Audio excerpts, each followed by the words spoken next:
Hey folks, welcome back to Mr. P's Film Review, and I'm here to give you another retro review from the year 1997 for films that are going to be turning 25 years old this year, and I'm going to be talking about Air Force One, the high-octane action thriller which was directed by Wolfgang Peterson and it stars Harrison Ford, Gary Oldman, Dean Stockwell, Xander Berkeley and Glenn Close.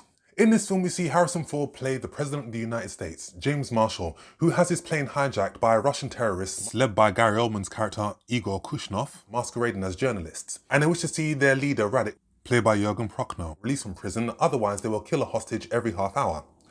And it's up to our hero James Marshall to save the day. As always guys, before we go any further, I want you to hit that subscribe button so you can follow this channel, hit that alarm bell as well so you get notifications when my video is going to be uploaded, and give this video a like as well to help the channel grow. The premise of Air Force One is something that we've seen done countless times. This is essentially Die Hard on an airplane. But this movie is a summer blockbuster. And the key things that make a good summer blockbuster is escapism and pure entertainment. And Air Force One has that. Air Force One was originally a vehicle for Kevin Costner. Kevin Costner had actually developed this for something for him to star in, but then decided to forego that and decided to do The Postman. Wolfgang Peterson, who was responsible for directing some of the best action thrillers of the 90s, Outbreak, In the Line of Fire, has a really good knack for combining action, drama and thriller all in one film. And one doesn't outweigh the other, and he has certainly done that with Air Force One. Air Force One has a great script, courtesy of Andrew B. Marlowe, who would go on to write End of Days. He was the creator of Castle, and he would go on to write several episodes of the TV show The Equalizer, starring Queen Latifah. Now, Air Force One is a 90s movie, and what is a 90s movie without its cliches? Every movie that you will see will be flawed in some way, shape or form, and Air Force One is no different. But I do feel that what helps the movie is the direction and the actors. Harrison Ford, as always, is a reliable actor. And he brings the right amount of intensity and charm to the role of James Marshall. For the dramatic scenes, the emotional scenes, and more importantly than that, the action scenes. And I certainly loved Gary Oldman in this role. Gary Oldman was menacing as Igor. He gave a very convincing Russian accent, but more importantly than that, he made his villain very charming as well. And he made a formidable opponent for Harrison Ford's character, James Marshall, as the terrorist. Gary Oldman is a respected and brilliant actor, and he can do menacing characters really well, like he did with Lee Harvey Oswald in 1991's JFK. And this role for him was a stark contrast to another light-hearted villain that he played in 1997's The Fifth Element. And it's the same similarities that I saw with John Malkovich. He played a real hardcore villain in The Line of Fire, and then he did a real tongue-in-cheek villain with Con Air. The late Jerry Goldsmith was responsible for some brilliant musical compositions. He worked on such hits as The Omen, Alien, Gremlins, Rambo, First Blood, Basic Instinct, Executive Decision, Total Recall and so forth, and he has worked his magic again with Air Force One. The musical pieces in this movie are both emotional, they are triumphant, and they are very intense, and match every scene perfectly. Some films have aged gracefully over 25 years, and unfortunately for Air Force One, the visual effects in this movie hold, but unfortunately some visual effect shots don't. The finale sequence where they do the mid-air transfer, and you see Air Force One crash in the water, that visual effects shot has to be one of the worst visual effects scenes I've ever seen committed to film. And it doesn't hold up well at all.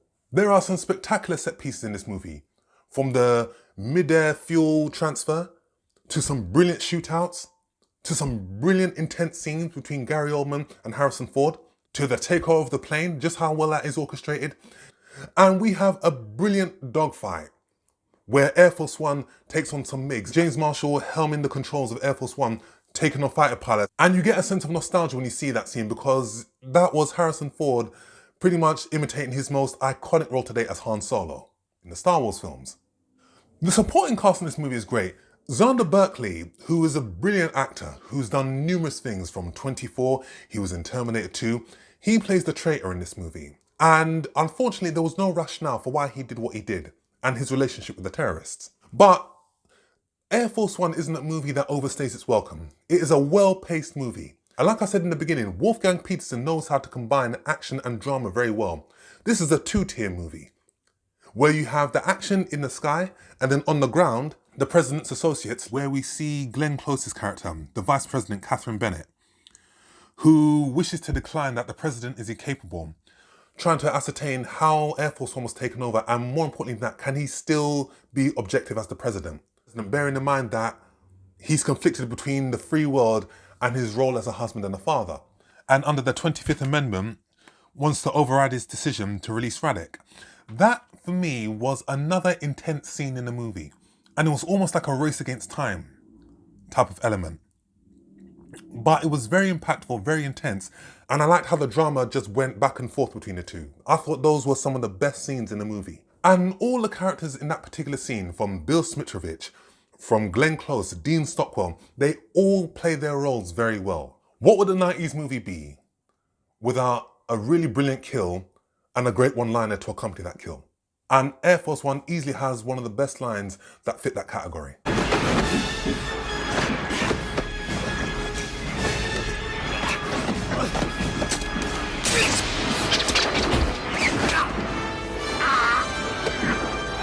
Get off my plane.